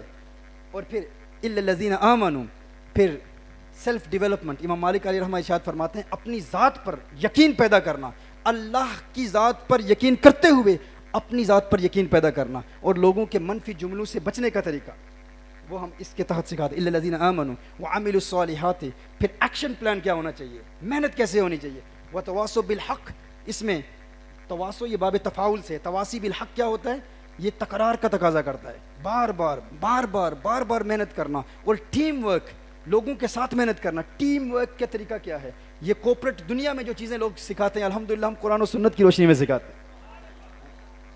وتواصوا بالصبر، پھر اپنی ٹیم ورک میں اپنے ورک کالیگس کے ساتھ پیشنس کے ساتھ کس طرح پیش آیا جائے. اگر کوئی شخص ڈوب رہا ہو نا، ڈوبتے ہوئے شخص، بے ہوش شخص ہے، سمندر میں ہے، پانی میں ڈوب رہا ہے، تو اس ڈوبتے ہوئے شخص کو نجات حاصل کرنے کے لیے سب سے پہلے کس چیز کی ضرورت ہے؟ بے ہوش شخص پانی کے نیچے ہے، ڈوب رہا ہے، تو نجات کے لیے سب سے پہلے اسے کیا کرنا ہوگا؟ نکلنے سے پہلے کیا کرنا ہوگا؟ ہوش میں آنا ہوگا، بیدار ہونا پڑے گا. وہ بیدار ہو جاتا ہے، ہوش میں آتا ہے. کیا ہوش میں آنا کافی ہے؟ اسے تیرنا سیکھنا ہوگا. تیرے گا تو باہر نکلے گا، پھر نجات حاصل ہوگی. لیکن صرف تیرنا ہی کافی نہیں ہے. الا الذین آمنوا والعصر، اللہ قسم ارشاد فرما رہا ہے ایک وقت کی. مطلب یہ ہے کہ وقت بہت کم ہے، ڈوبتے ہوئے شخص کے لیے وقت بہت کم ہے. مگر وہ بے ہوش بھی ہے، پانی کے نیچے ہے، سمندر کے نیچے ہے، بے ہوش ہے، وہ ڈوب رہا ہے، مر رہا ہے اور بے ہوش بھی ہے. سب سے پہلے اس کے لیے بیدار ہونا ضروری ہے. ہوش میں آئے، آنکھیں کھولے، اگر اس کا عقیدہ صحیح نہیں ہے تو عقیدہ درست کرے، اگر غیر مسلم ہے تو ایمان لائے، اسلام کو قبول کرے. لیکن اگر وہ ایمان لاتا ہے، مسلمان بھی ہو جاتا ہے، بیدار ہو جاتا ہے، اور وہ کہتا ہے بس میرے لیے یہی کافی ہے، بھائی میں عقیدہ اہل سنت والا ہوں، میرا عقیدہ سچا ہے، میرے نظریات درست ہیں، میرے لیے یہی کافی ہے، تو فقط بیدار ہونا کافی نہیں ہے، تیرنا سیکھنا بھی ضروری ہے. دین اسلام کے لازمی علوم، ضروریات اہل سنت، مذہب اہل سنت اور فقہ کے احکام سیکھنا، نماز کے احکام سیکھنا، تجوید سیکھنا، تاکہ وہ عبادات کے ذریعے دین اسلام کی تعلیمات پر عمل کرتے ہوئے تیر کر سمندر سے باہر نکلے. الا الذین آمنوا، ایمان، ہوش میں آ جاؤ، بیدار ہو جاؤ، غفلت کی نیند سے بیدار ہو جاؤ. تم ڈوب رہے ہو، اگر اس حالت میں مر گئے تو جہنم کا ایندھن بنو گے. بیدار ہونا ضروری ہے. والعصر، اللہ جل وعلا وقت کی قسم یاد فرما رہا ہے، وقت بہت کم ہے، اگر یوں ہی بے ہوش پڑے رہے تو سب سے زیادہ خسارے کا سامنا تمہیں کرنا پڑے گا، سب سے زیادہ نقصان کا سامنا تمہیں کرنا پڑے گا. تو سب سے پہلی چیز کیا ہے؟ تم بے ہوش ہو رہے ہو، بیدار ہو جاؤ، جاگو، غفلت کی نیند سے بیدار ہو جاؤ. بیدار ہو گئے تو اب یہ نہیں ہے جی ہم صوفی صاحب ہیں، گھر میں بیٹھے اللہ اللہ کر رہے ہیں، یہی کافی ہے ہمارے لیے، احکام دین سیکھنا ہے. یا کچھ لوگ کہتے ہیں ہمارا عقیدہ درست ہے، یہی کافی ہے. ہاں عقیدے کی درستگی ضروری ہے، لیکن عمل ضروری ہے. الا الذین آمنوا وعملوا الصالحات، تیرنا سیکھو، باہر نکلو. اب وہ باہر نکلتا ہے پانی سے، پھر اچانک اسے محسوس ہوتا ہے کہ اس کے پاؤں زنجیروں سے جکڑے ہوئے ہیں، پاؤں زنجیروں سے جکڑے ہوئے ہیں. پھر اسے محسوس ہوتا ہے کہ نیچے اور بھی کچھ لوگ ہیں، وہ بھی بے ہوش پڑے ہیں پانی کے نیچے، اور ان کے پاؤں کی زنجیر ان کے پاؤں کے ساتھ جکڑی ہوئی ہے، اور وہ ان کو جکڑ کے واپس لے آ رہے ہیں. تو پتہ چلا اب اس کے لیے ایک اور کام بھی ضروری ہے. وہ بیدار بھی ہو گیا، دین کی فقہ کا علم بھی حاصل کیا، تیرنا سیکھ بھی لیا، اب جانتا ہے باہر کیسے نکلنا ہے. باہر نکل گیا، لیکن ایک زنجیر اسے پکڑ کر کھینچ کر واپس لاتی ہے. وہ دیکھتا ہے کہ اس کا قریبی دوست وہ ڈرگز کا ایڈکٹ ہے، وہ منشیات بیچ رہا ہے، زانی ہے، گنہگار ہے، اس کا دوست ہے. اب اسے محسوس ہوگا کنتم خیر امت اخرجت للناس تأمرون بالمعروف وتنہون عن المنکر، کہ تم خیر الامم اسی لیے ہو کہ ماضی کی امتوں کے لیے ضروری نہیں تھا کہ وہ دین کے دائی بنتے، انبیاء ہی دائی ہوتے تھے، لیکن تمہاری خصوصیت یہ ہے کہ تم میں سے ہر شخص مبلغ ہے، ہر شخص کی ذمہ داری ہے خود بھی بیدار ہو جاؤ اور باقی سوئے ہوئوں کو بھی بیدار کرو، وگرنہ تمہیں نجات نہیں حاصل ہوگی. اب وہ نیچے آتا ہے، جب دیکھتا ہے بھائی کو جگاتا ہے، جاگ، بیدار ہو جا، میری نجات کا دار و مدار تیری بیداری پر ہے، اگر تو بیدار نہیں ہوگا تو مجھے نجات نہیں ملے گی، کیونکہ مجھ پر فرض ہے کہ میں تجھے بھی بیدار کروں.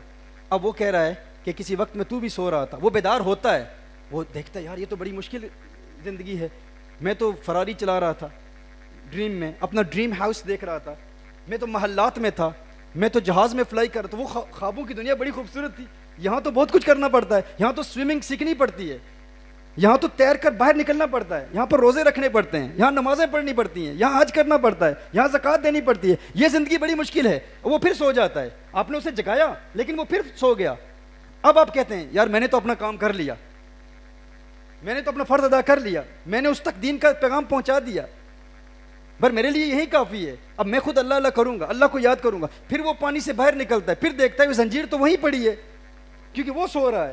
تو پتہ چلا اس کو جگانا پڑے گا، اس کو بیدار کرنا پڑے گا، ہر وقت محنت جاری رکھنی ہے. یہ نہیں ہے کہ ہمارے لیے یہی کافی، ہم خود اللہ اللہ کرتے رہیں، خود فقہ پڑھ لیں، مفتی بھی بن جائیں، عالم بھی بن جائیں، لیکن اگر دین کے داعی نہ بنے، دین اسلام کے علوم کا پرچار نہ کیا، لوگوں کو بیدار نہ کیا اور اس میں جد و جہد نہ کی، محنت نہ کی، تو ہمیں نجات نہیں ملے گی. الا الذین آمنوا وعملوا الصالحات وتواصوا بالحق. اور جس طرح میں نے کہا اس میں تکرار ضروری ہے، بار بار جگانا پڑے گا، وہ پھر سو جائے گا. پھر ایک وقت آتا ہے کہ وہ تنگ پڑ کے وہ کہتا ہے جا یار میں تیری ریالٹی کو جانتا ہوں، تیری حقیقت کو جانتا ہوں، تو ہے کون، جمعہ 8 دن تیری یہ نئی فقیری ہے، کل تو کیا کرتا تھا. پھر وہ آپ کو ایکسپوز کرے گا، وہ آپ کو بدنام کرے گا، آپ کی تحقیر کرے گا، آپ کی تذلیل کرے گا، اور لوگوں کے سامنے آپ کو بدنام کرنے کی کوشش کرے گا. وہ کہے گا یہ تو چول قسم کا انسان ہے، ہر روز پھر میرے دروازے پر آ کے دستک دیتا ہے اور مجھے دین کی دعوت دیتا ہے، تو ہوتا کون ہے، میں تیری حقیقت کو جانتا ہوں. جب وہ آپ کا دل دکھائے گا، دل ٹوٹ جائے گا، آپ کہیں گے یار میں نے تو اپنا کام کر لیا، اب میں کتنا جگاؤں اس کو، کتنا بیدار کروں، میں اپنے دین کے لیے کام کروں، اپنے اوراد کروں، اپنے وظائف کروں، اپنے دین کا علم پڑھوں. لیکن کیا اس وقت آپ دین کی دعوت کا سلسلہ ختم کر سکتے ہیں؟ نہیں. وہ جتنی بھی توہین کرے، وتواصوا بالحق کا تقاضا یہ ہے کہ بار بار اس کے دروازے پر دستک دیتے رہیں، اس کے دل کے دروازوں پر دستک دیتے رہیں، اسے بیدار کرتے رہیں، کیونکہ آپ کی نجات کا دار و مدار اس کی بیداری پر ہے. اگر وہ بیدار ہو کر پھر سو جاتا ہے، اسے وہ ڈریم ورلڈ، اسے وہ خوابوں کی دنیا اچھی لگتی ہے، تو آپ دعوت کا سلسلہ ختم نہیں کریں گے اس حد تک کہ اگر وہ آپ کی توہین کرے، تذلیل کرے، تحقیر کرے، بدنام کرے، گالیاں دے، آپ کو فزیکلی مارے بھی، تو آپ نے کیا کرنا ہے؟